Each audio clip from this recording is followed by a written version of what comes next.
6. Loucura. Não esgotamos ainda esta matéria do salto. Outras áreas há em que ele se patenteia. Um livro recente de Michel Foucault, intitulado Madness and Civilization, Loucura e Civilização, é importante neste ponto. Pantheon, Nova York, 1966. Em comentário a este livro, na New York Review of Books, revista nova-iorquina de livros, de 3 de novembro de 1966, epigrafado In Praise of Folly, o elogio da estutícia, o escritor Stephen Marcus, da Universidade de Columbia, comenta: contra o que se arremete Foucault, afinal é, contudo, a autoridade da razão. Nisto Foucault representa uma importante inclinação ou tendência do pensamento contemporâneo avançado. No desespero que revela para com os poderes transcendentes do intelecto racional, encarna uma verdade permanente da nossa era, a falha do século XIX em levar a cabo suas promessas. Em outras palavras, os herdeiros do iluminismo haviam prometido que proveriam uma resposta unificada com base no racional. Foucault, corretamente, sustenta que não cumpriram a promessa. Continua o comentador. Esta é em parte a razão porque no fim se volta a ela para com os artistas e pensadores loucos ou semi-loucos da era moderna. Mercê de suas vociferações está o mundo indiciado, veiculando-lhes a loucura. A linguagem de sua arte dramatiza a culpabilidade do mundo e o força a reconhecer-se e a reformular seu próprio senso íntimo e real. Não se pode, em boa consciência, negar o poder e a verdade destas observações. Refletem a realidade da situação intelectual do momento presente. Um momento que está para pensar de si como pós-tudo, pós-moderno, pós-história, pós-sociologia, pós-psicologia. Encontramos-nos numa situação em que rejeitamos os sistemas de pensamento dos séculos XIX e XX, em que os superamos, sem havê-los transcendido com nova verdade ou descoberto algo de comparável magnitude para tomar-lhes o lugar. Em outras palavras, os racionalistas não descobriram qualquer espécie de unidade ou qualquer esperança de solução racional. Portanto, verificamos que Foucault leva o pensamento de Rousseau à sua conclusão lógica. O polo final em liberdade autônoma é ser doido. Coisa excelente é ser doido, pois então se é livre. O racional, a liberdade real é a loucura. Traço, o racional, o homem está morto. Poder-se-á objetar que esta é uma ideia única, mera cerebração de Foucault e seu comentador, por isso destituída de importância por ser totalmente extrema.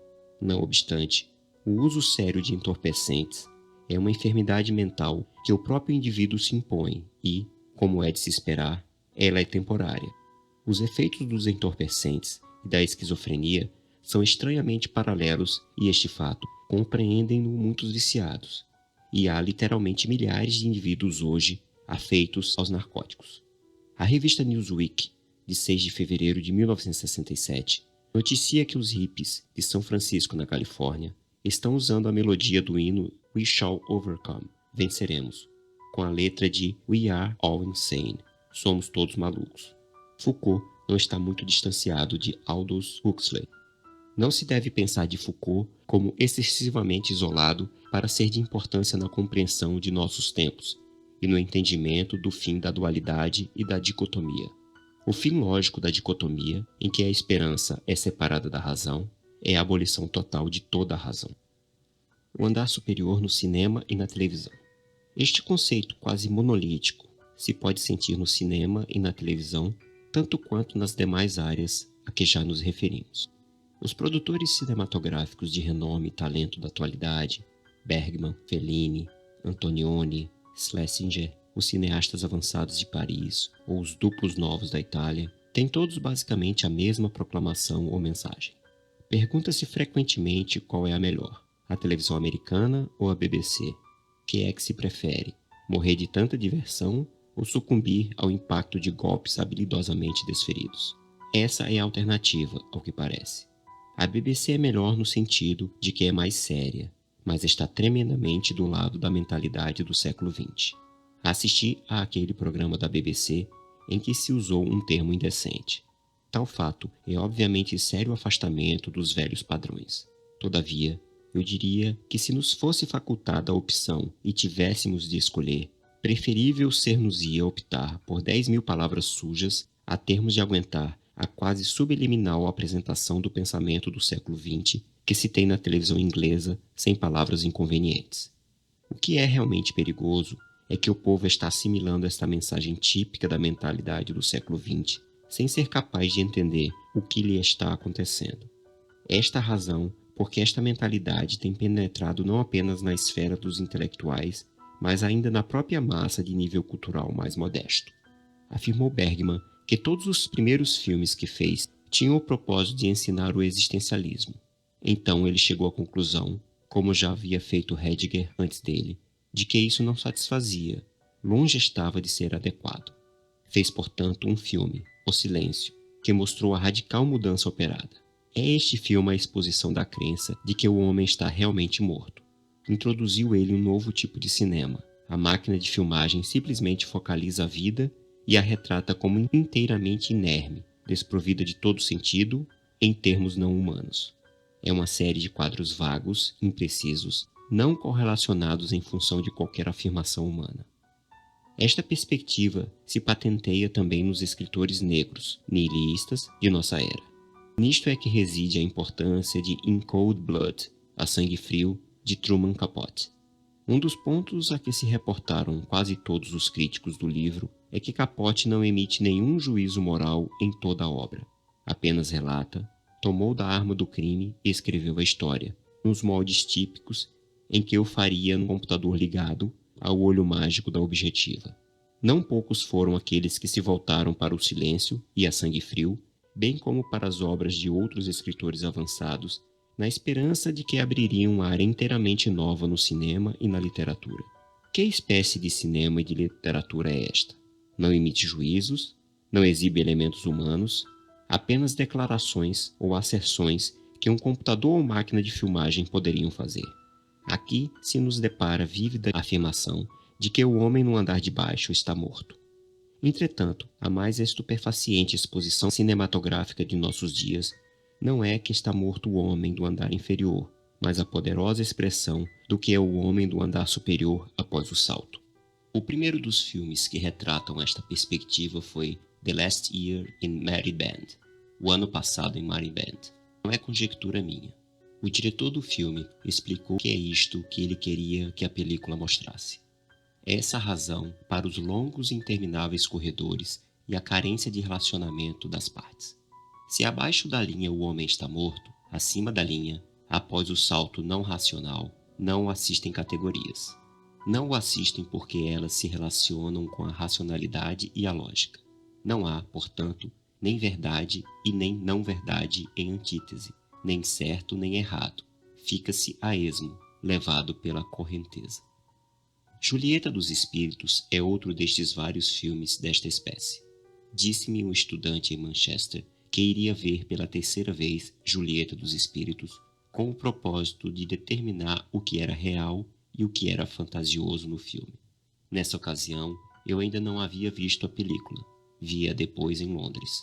Se eu a tivesse visto anteriormente, ter-lhe-ia dito que não se preocupasse. Poder-se-ia vê-lo e revê-lo 10.000 vezes, e ainda assim não se teria condições de jamais entendê-lo. Foi feito propositadamente em moldes que não permitem ao espectador distinguir entre realidade objetiva e pura fantasia. Não há categorias. Destarte, não se sabe o que é real ou ilusão, ou psicológico ou insano. O filme Blow Up, de Antonioni, é a mais recente apresentação desta mesma mensagem, a configuração do homem moderno no andar de cima, desprovido de categorias.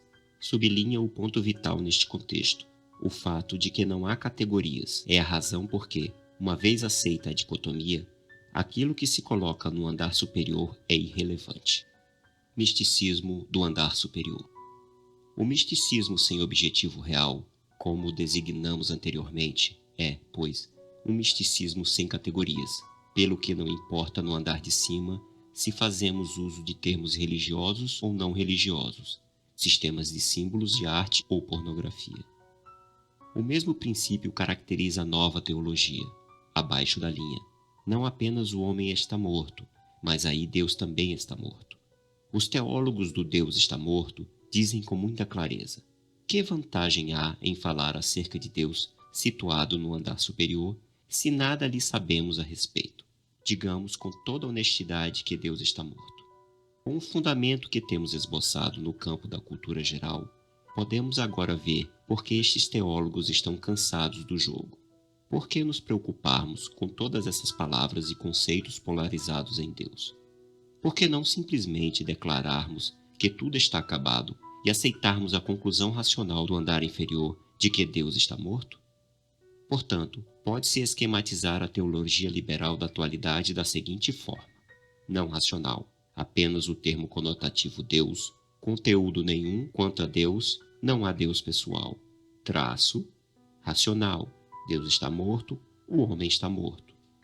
No andar de cima, com o vácuo a que nos vimos referindo, não têm esses teólogos ideia de que haja algo que se ache em real e verdadeira correlação com a conotação associada ao termo Deus. O que admitem é simplesmente uma resposta semântica com base num termo conotativo.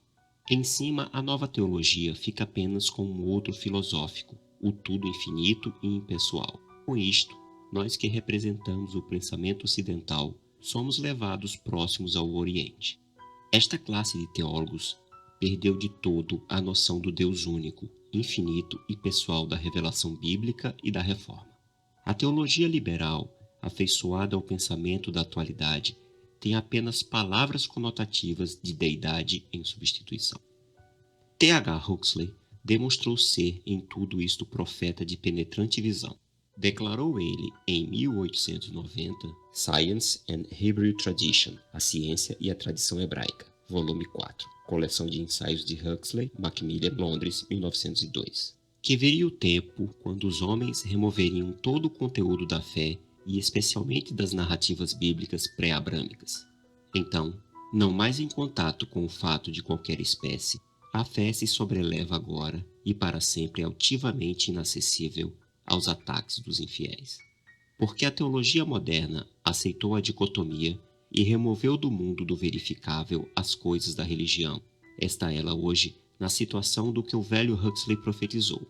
Em bem pouco tempo difere a teologia moderna agora do agnosticismo e mesmo do ateísmo de 1890. Desta sorte, pois, em nossos dias, a esfera da fé está situada no âmbito do não racional e não lógico, em oposição ao racional e lógico, o inverificável em contraste com o verificável.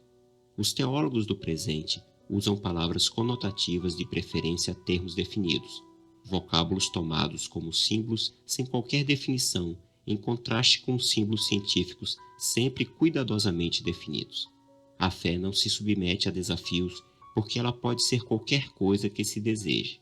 Não há meio de discuti-la em categorias normais. Séculos antes, estabelecera Tomás de Aquino secções autônomas em seu sistema teológico-filosófico. O resultado é a nova teologia de hoje. Jesus, a bandeira indefinida. A escola teológica do Deus está morto ainda faz uso do termo Jesus. Por exemplo, Paul von Buren, em seu livro The Secular Meaning of the Gospel, O Sentido Secular do Evangelho, diz que o problema odierno é que a palavra Deus está morta. E prossegue ele, entretanto, insistindo em que nem por essa perda nós estamos mais empobrecidos, pois tudo de que necessitamos temo-lo no homem Jesus Cristo. Mas Jesus, nesse contexto, não passa de um mero símbolo não definido. O termo é usado porque está arraigado na memória da humanidade. É puro humanismo, como a bandeira religiosa chamada Jesus, a quem emprestam um conteúdo que preferem. Vê-se, pois, que esses teólogos fizeram uma súbita transferência e inseriram no andar superior a palavra Jesus como termo conotativo. Observe-se, portanto, uma vez mais, que não importa que termo aí se põe, mesmo palavras bíblicas, se o sistema se fundamenta no salto. Não racional, traço, racionalidade. Deus está morto, tracejado para cima, Jesus. Isso acentua quão cuidadosos nós, os cristãos, precisamos ser. No jornal Weekend Telegraph, telégrafo de fim de semana, de 16 de dezembro de 1966, Margarita Lansky fala das novas modalidades de misticismo que vê aparecerem e pondera. Em qualquer dos casos, como poderíamos nós demonstrar ou provar serem eles verdadeiros ou falsos. A síntese de sua tese é que os homens estão transferindo os elementos religiosos da órbita do mundo do discutível e relegando-os aos páramos do não discutível, onde se pode dizer o que bem convier, sem temor de comprovação ou descrédito, prova ou negação. O cristão evangélico precisa ser cuidadoso, porque certos evangélicos vêm recentemente asseverando que o que importa não é procurar provar ou negar proposições. O que importa é o encontro com Jesus. Tendo o cristão feito tal afirmação, colocou-se ele, em forma analisada ou não analisada, no andar superior. Não racional, um encontro com Jesus, racional, não se procura provar a verdade ou falsidade de proposições. Se temos a noção de que estamos escapando de certas pressões do debate moderno, pelo fato de não insistirmos na escritura proposicional e simplesmente inserirmos o termo Jesus ou experiência no andar superior, cumpre-nos enfrentar a seguinte questão: que diferença há entre assim procedermos em relação ao que o mundo secular tem feito em seu misticismo semântico ou ao que fez a nova teologia? O mínimo que se pode dizer é que isto abriu a porta para que o homem pense que tudo venha a ser a mesma coisa. Não há dúvida de que os homens da próxima geração tenderão a identificá-los. Se o que se coloca no andar superior é separado da racionalidade, se as escrituras não se tomam como passíveis de verificação onde tocam o cosmos e a história, por que se deveria, então, aceitar a preferência do andar superior evangélico ao da moderna teologia radical? Em que base deve ser feita a escolha? Por que não poderia tratar-se simplesmente de um encontro sob o nome de Vishnu? Na verdade, por que não buscar uma experiência, independente do uso de qualquer termo, na forma da ação de entorpecentes? A urgente necessidade de nossos dias é compreendermos o sistema moderno como um todo e apreciarmos o significado da dualidade, da dicotomia e do salto. O andar superior, como já vimos, pode assumir muitas formas, algumas religiosas, outras seculares, algumas sujas, outras limpas. A própria essência do sistema conduz ao fato de que o tipo de palavra usadas em relação ao andar superior não importa, nem mesmo o nome tão amado como o de Jesus. Cheguei ao ponto em que, ouvindo a palavra Jesus, que para mim se reveste de tanto significado por causa da Páscoa do Jesus histórico e sua obra, fico a escutar cuidadosamente, porque, digo com tristeza, receio mais este vocábulo do que quase qualquer outro no mundo atual. O termo é usado hoje em dia como um emblema sem conteúdo a que se convida a nossa geração a seguir. Mas não se lhe empresta sentido racional, bíblico, através do qual se possa testá-lo, e dessa forma, a palavra está sendo empregada para ensinar exatamente o oposto daquilo que Jesus ensinou. Inculca-se o termo e insta-se com os homens a que o sigam com fervor altamente motivado, isso em parte alguma com intensidade maior do que na nova moralidade que resulta da teologia. É agora a prática admitida como própria do seguidor de Jesus o coabitar com uma moça ou com um rapaz, se isso vai ao encontro da necessidade dela ou dele. Se nós a vemos como criaturas realmente humanas, estamos seguindo nos passos de Jesus, mesmo que isso importe em coabitarmos com alguém em flagrante violação, observe-se, da moral específica ensinada por Jesus Cristo. Isto, entretanto, em nada preocupa a esses moralistas, pois que é matéria do andar inferior, à esfera do conteúdo bíblico racional. Atingimos, pois, a deplorável situação em que o termo Jesus se converteu no inimigo da Páscoa e do ensino de Cristo. Devemos temer este emblema sem conteúdo, que é a palavra Jesus, não porque não o amemos, mas exatamente porque o amamos.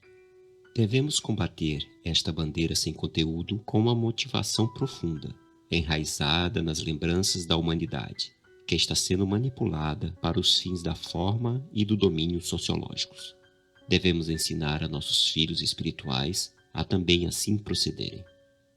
Esta tendência, que parece ganhar cada vez mais aceleração e momento, me leva a pensar se, quando Jesus disse que nos fins dos tempos surgiriam falsos cristos, não tinha em mente algo como o que hoje se passa. Não devemos esquecer que o grande inimigo que está para vir é o anticristo. Não é ele um anti-não-cristo, é anticristo. Cada vez mais, Nestes últimos poucos anos, o termo Jesus, despojado do conteúdo bíblico, se tem tornado o inimigo do Jesus da história, o Jesus que morreu e ressuscitou e virá a segunda vez, o eterno Filho de Deus. Sejamos, pois, cuidadosos. Se os cristãos evangélicos começarem a ceder à dicotomia, separando o encontro com Jesus do conteúdo das Escrituras, inclusive do discutível e do verificável, sem o desejarmos, entretanto, estaremos lançando tanto a nós mesmos como a geração vindoura no redemoinho do sistema moderno. Este sistema nos cerca como um consenso quase monolítico.